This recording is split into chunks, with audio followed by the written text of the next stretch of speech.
Everyone, welcome to our YouTube channel Akanksha GSF. आज के इस वीडियो में हम लोग देखेंगे एसएसटी पेपर 2 के लिए स्ट्रेटजी कैसे 55 प्लस लाना है।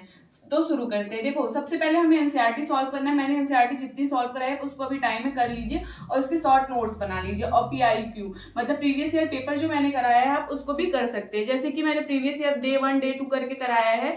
देखो, एनसीईआरटी से सबसे ज्यादा क्वेश्चन कितने मतलब 60 में से अगर देखेंगे 20 नंबर का जब हमारा पेडागोजी हो जाता है तो 40 में से हमारे जो होते हैं ना, ज्योग्राफी से हमारे 15 क्वेश्चन आते हैं। तो ज्योग्राफी की मैंने अभी क्लास कराई उसको कर लीजिए। बाकी मैं 2011 से लेके 2022 तक के क्वेश्चंस कराऊंगी जितने आए। तो ज्योग्राफी से कोई बाहर क्वेश्चन तो होना है। देखो, लास्ट टाइम में क्या करना है, जो एनसीईआरटी आपने पढ़ा है और शॉर्ट नोट्स बनाए उसको रिवीजन करना है और जो जितना भी प्रीवियस ईयर हो सकता है ना उसको सॉल्व करिए टाइम निकाल के।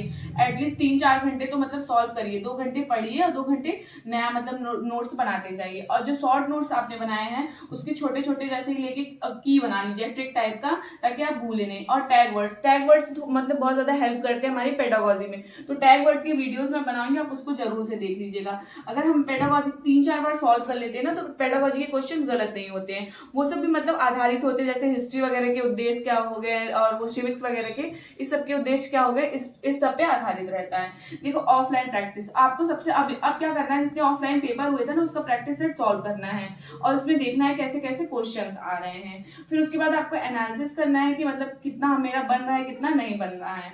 और देखो, टाइम मैनेजमेंट सबसे ज्यादा आपको टाइम मैनेजमेंट का ध्यान रखना है एग्जाम हॉल में, क्योंकि हमें लगता है टाइम बहुत ज्यादा है लेकिन टाइम जो है ना बहुत जल्दी खत्म हो जाता है। आपको टाइम मतलब टाइम दे के क्वेश्चंस को देखना है, उसके बाद से उसको सॉल्व करना है। और देखो, एनसीईआरटी से क्या करना है ना, हमें ज्यादातर 7th ज्योग्राफी में देखेंगे हम 7 से सबसे ज्यादा क्वेश्चंस आए हुए हैं, उसको पूरा सॉल्व करना है, छोटा छोटा ट्रिक बनाना है, फिर उसको हमें रिवीजन करना है और उसके बाद उसी बेस पे हमें पीआईक्यू देखना है, मतलब प्रीवियस ईयर जितने क्वेश्चन है उसको देखना है। फिर छोटे छोटे रिवीजन करना है। रिवीजन करते टाइम हमें देखना है कहाँ पे गलतियां हो रही है, फिर उसको हम धीरे धीरे शॉर्ट नोट्स बनाते जाएंगे और फिर उसको सॉल्व करते जाएंगे। और फिर मैं 2021 से लेकर 22 तक आपको पेपर सॉल्व करा ही दूंगी। ऑफलाइन जितने ऑफलाइन पेपर हुए ना उसको हम देख लेते हैं। अभी जो हुआ है 2023 अगस्त वाला उसको भी हमें सॉल्व करना है।